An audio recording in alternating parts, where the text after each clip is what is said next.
rich people are boring to work for. All they care about is money, and their heart's not in much except their pocket. And so I wanted to help the average person. The share of the pie for 90% of us is shrinking every year. So we're growing economically as a country, but who's getting it? That's what gets me up every day, earlier and earlier. Top leaders, meaningful conversation, actionable advice, bulldoze complacency, ignite inspiration, create impact. Produced by the Southwestern family of companies. This is the Action Catalyst. On today's episode, we welcome Matthew Lesko. You may have seen him on TV for decades, known to many as the question mark guy for his trademark suits. He spent over 40 years uncovering ways for people to access billions in government grants and funds they never knew were available for personal use, as well as business owners, entrepreneurs, and freelancers, and is dedicated to teaching people how to get the support they need from resources they already pay for with their tax dollars. Well, we are so excited to have you here. And I'll tell you what, this is a really fascinating background. Anything you want, just lead me around by the nose. My understanding is you started your career in the military. Yeah, the Vietnam War. That's why I was in the military. It was 3 years, 2 months, and 9 days, but I wasn't counting. I was a ship driver, and it was great. I never had more responsibility for the rest of my life, I don't think. I mean, as a 22-year-old kid, learn how to drive ships, go out in the South China Sea. That's before there was any, GPS or anything like that. You had to go out and shoot the stars to find out where the hell you are.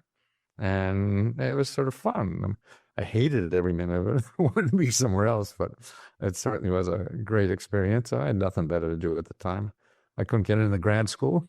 I thought, maybe I'll go to law school. So I took the LSAT. So I got like 2 above plant life, And if you got drafted, then it's the Army you get. And I'm not a camper. So living in the jungle is camping distance appealing to me. So the Navy sounded pretty good. Man, that's clean sheets every night. So I did that. And then I was a diplomatic courier in Northern Europe, briefcase handcuffed to me. And I finally got out of there, went and got an MBA because of the GI Bill. And then I started businesses that were failing.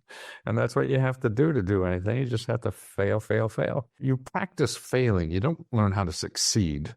You learn how to fail. Learning how to succeed is a waste of time. When you succeed, it's easy. I mean, there's nothing to learn anymore. So you really have to learn how to fail. It's like learning to walk. When a kid learns to walk, take a step and fall 100 times before they learn to walk. So when we do things as a grown-up that's new, it's the same thing. So let me ask you this. Walk me through this passion that you've had for the last 40 years to help folks access government funding for the things that they need or they think they need. Talk to me about where that passion came from, what this looks like for you, etc. Well, it started trying to feed myself. That's what life is. You have to take care of yourself and get a job and all that kind of stuff. I was starting businesses. I mean, in the 70s, I had a software company that failed. I must be the only person in the world. And it's trying stuff. And then I became a consultant for big companies, like a market research consultant. And I'd get information for them to buy and sell companies and markets for this and that and the other thing. And I was stationed in Washington. So back then, before the internet, you went to libraries. Remember them? To get information. And helping rich people. Rich people will pay anything if they think they're going to make money at it. And so I would go around, and Procter & Gamble was a client of mine, and they wanted to start a chain of pasta stores. So that's probably somebody on the board of directors. Hey, why don't we get in the pasta business? So I'd go out and look at the market and competitors and stuff like that. And I'd go to the libraries around Washington, D.C., because we have so many libraries because every agency has their own library for agriculture, for commerce, or for transportation. So you have the world's largest collection of literature on that topic. And I'd go there and try to research the data and the information about what the market is and talking to the librarians. And then I remember I was working on the pasta, and they said, the librarian said, you want to know about pasta? Hey, go up to the 4th floor in 407 or whatever and talk to Charlie. He's our pasta expert. And that just shocked me. And so when I would talk to Charlie, and Charlie's been studying pasta for the last 25 years. He got a master's in it. He's got a PhD in it, and that's all he does is create studies and information and that nobody knows about. His wife is sick of hearing about it. Yeah. When I walk in the door with a genuine interest in it, I mean, he just lights up and I could never get out. He would give me studies about all this stuff and what happens and how the prices and everything and who's making what. And so I put it all in a package for my client. And what shocked me, though, is that, God, I had no idea. I mean, I grew up in Wilkes-Barre, Pennsylvania, a coal mining town. And my grandparents came and worked on the mines from Czechoslovakia. And I'm a coal miner's grandson. So I go, God, why doesn't everybody know about this? And I said, God, nobody at Wilkes-Barre. I thought the government was the post office and the IRS, and to see all the wealth that's there and I was making millionaires into billionaires. They'd get money and help and all this kind of stuff. Why? Why doesn't everybody do that? So I said, I got to do this. Rich people are boring to work for. All they care about is money, and their heart's not in much except their pocket. And so I wanted to help the average person. How do I do that? And I can't charge like I charge rich people to do this information. So it had to be books back then. So someone who flunked English all his life, to write a book was like being on Mars. But I did get a contract. There was an agent that found me. And so he got me a contract to that. So what I did was in the government printing office, found a book that has a description of all the government programs, money programs. Took that book, cut and pasted it, and it became a New York Times bestseller. All I did is change the headlines. The government doesn't explain things well. One of my favorite stories is that there's a program, we still have it too, but it's called the Urban Homesteading Act. And see, what I would do is read on it. Well, what the hell is this about? They're going to have money with urban home. And I read it, and the details, it really says, they get homes that people couldn't pay their mortgages. So the government, guarantees all mortgages. So when your bank doesn't get your mortgage, the government gives the bank money, and the government's stuck with the house. That's going downhill, and it gets dilapidated and all that kind of stuff.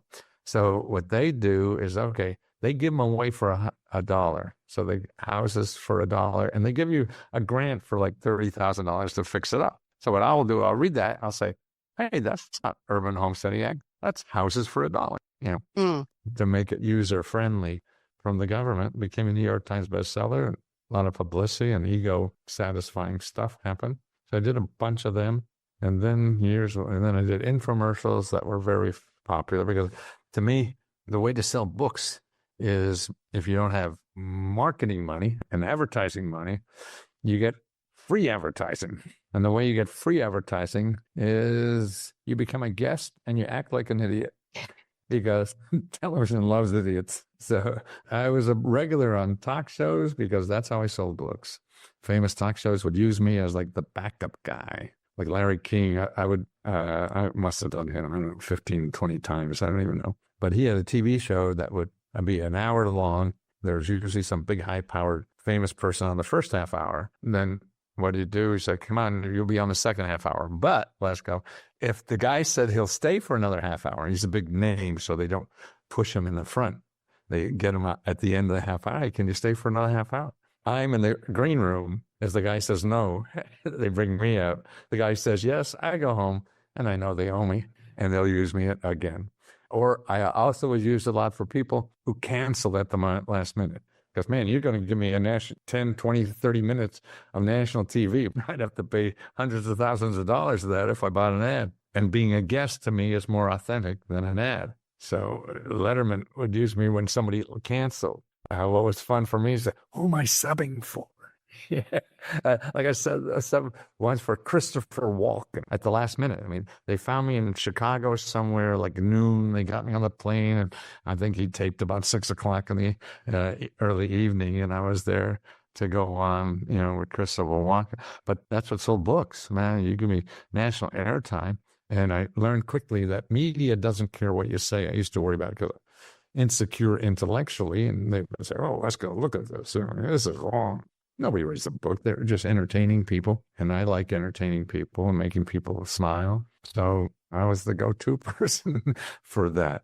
And then I did infomercials because I said, oh, I can't grow this because how many times can you do Larry King in a year? Then I found out that you could also get commercials for free. You had to produce them, but once you had it, to buy time was the expensive part. I go to TV stations, I say, okay, I know I can't afford your time. And I don't know if it's worth it. If I knew it was worth it, then I would. But so here's the deal. If you don't sell that time, nobody buys that time. I mean, they have to have something there. So you put Lesko and I'll give you half the money. I knew the information was important. I knew I wanted to try to get it to people, but how do people want it? Nobody, they got Google. What do they need me for? All that kind of stuff. And bookstores were going down. And so nobody was getting the help there. But until a few years ago, then it's community. We have a community of people. Now people are helping people. I don't even help people anymore. It's the people who find programs, they take advantage of it, and they help other people do it. So it's a community-based thing. And that's even better than me. I've been studying this for 50 years. It's hard for me to relate to somebody who just found out about grants. But the members are all those people. And so they're like volunteers helping. It's also giving them the joy of giving. I mean, this is why I'm in business, because it feels so good to give. It's very selfish to me. So it's having the joy of giving and helping somebody else. So that's what's happening now. And we also give our profits back to members. We have half this country that can't afford a $500 bill. Wages in our country, how the wages are distributed.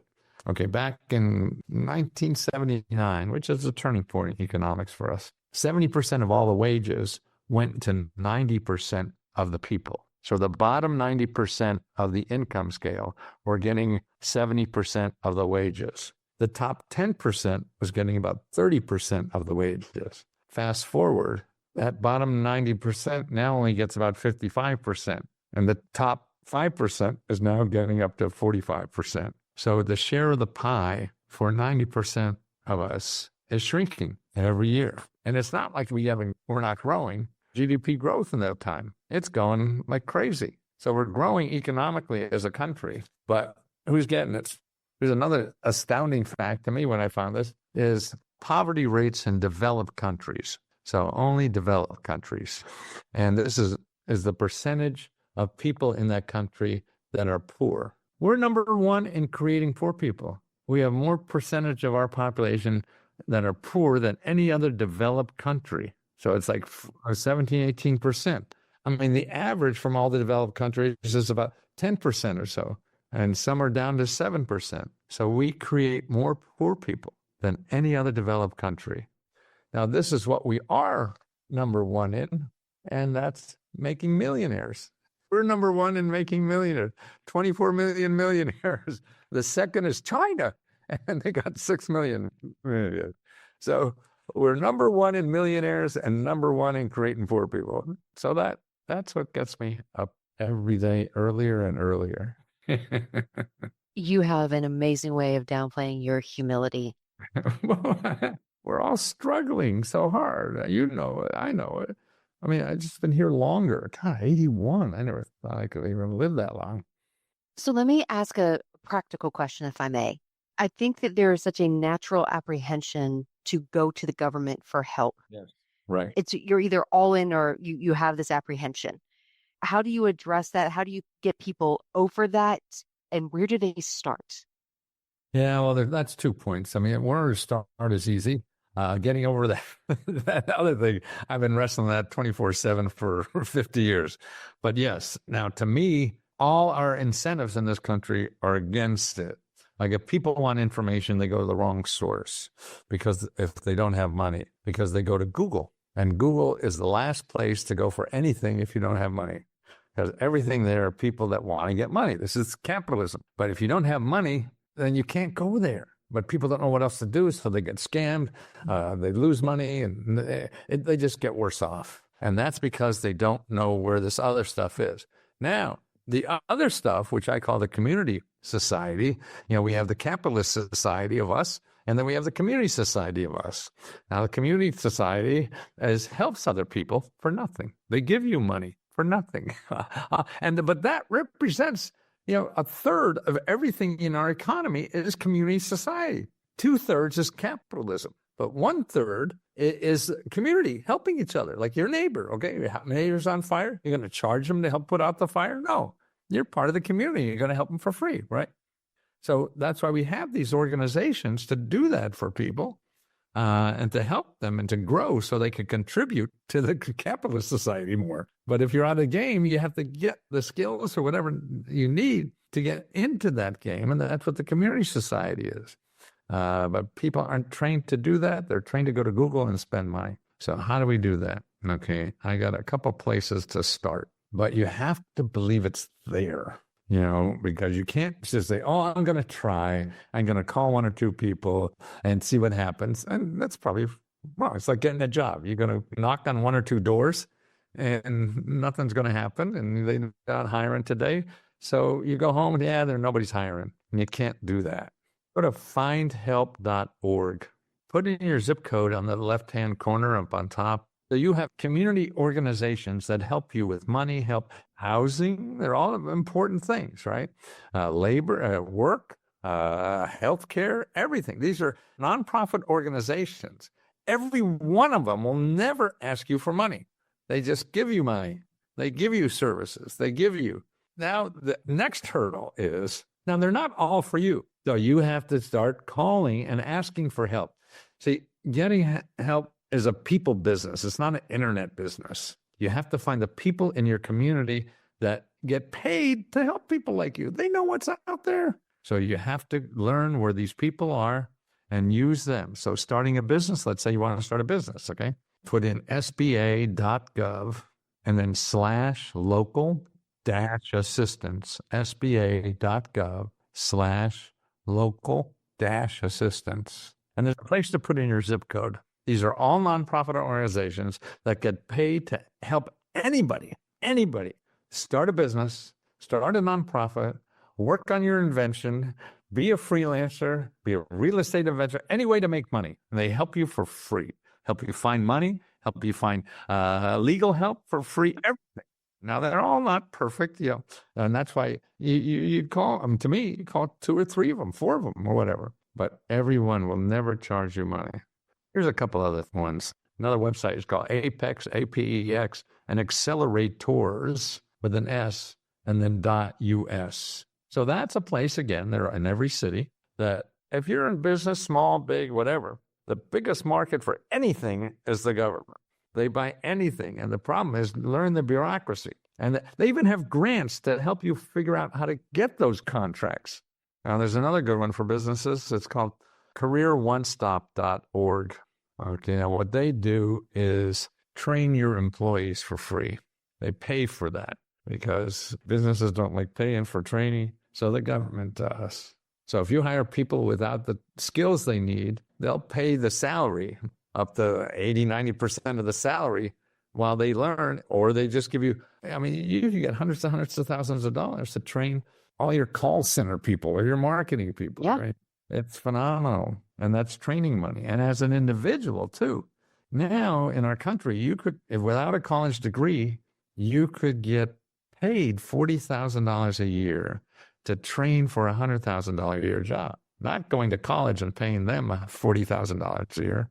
The government will pay you $40,000 a year. That's awesome.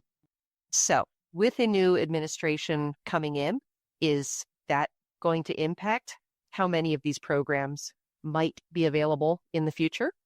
They all say this. So every president says this, but it's important in a way. In the short term, you won't notice anything. The system's so baked in, doesn't matter. And everybody says this to get elected, at least, and especially the current guy, he just says it with entertaining himself. The more outrageous things he could say, the more people will pay attention to him. That's how I got a lot of TV time too, it's being outrageous.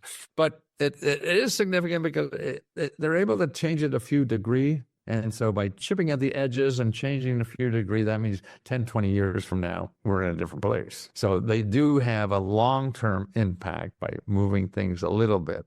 And that's about all they could do, especially now in the beginning. If it ever happens, it'll take years to happen, and it'll just be around the edges, and it'll be new opportunities. These people now, they believe in capitalism. So, why is Elon Musk following along around this guy? Because Nowhere else Elon could get $1 billion except from the federal government. He's looking for his next billion off the federal government. That's what it's all about. So get your first million off the federal government. And the federal government is not the government. Most of the government for us is what's locally. And then what happens is, like right now, there are nonprofit organizations that set up grants. We have this community society that fills in the blanks a lot of times. To me, it's the lower income people that are struggling because there's so much there that could really change their life if they stick at it and look for the help. A third of our country, their work is to help you improve your life, and they have money and help to do that. You have to find the right one. Like I said, you have truly spent your life helping others. And don't argue with me. It's hard. I don't think myself are special or anything. I'm trying to get through life like all of us are, but I feel we all have that obligation. And the older I get now, boy, that is so important to me now. It's just giving. You know, to me, how much can I give before I die? And that's a very selfish thing. That's not me trying to help anybody but me. Yeah, sure. What I've been living with for a long time now is realizing my heart's smarter than my brain. We don't listen to our heart enough. When we listen to our brain because we're afraid, we don't know what we're doing in life, so we take expert opinion. Like people said, I couldn't wear question mark suits. And I just something in my heart. I had to do that. I did, and I got thrown off of home shopping. I lost millions of dollars, but I wanted to do it. There was something my heart was telling me. But no, the real stuff in life is making those real hard decisions because it comes from the heart, and you have to listen to that heart. Yeah. Very wise counsel. Very wise counsel. It has truly been an honor to spend this time with you. Thank you for sharing your mission and life's work with us. Oh, well, you're so kind. Touch my heart. Thank you.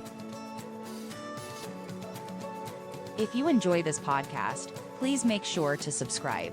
And to stay updated on everything that the Action Catalyst is up to, make sure to follow us on Facebook and Instagram at Action Catalyst Podcast and on Twitter at Catalyst_Action. And as always, thanks for listening.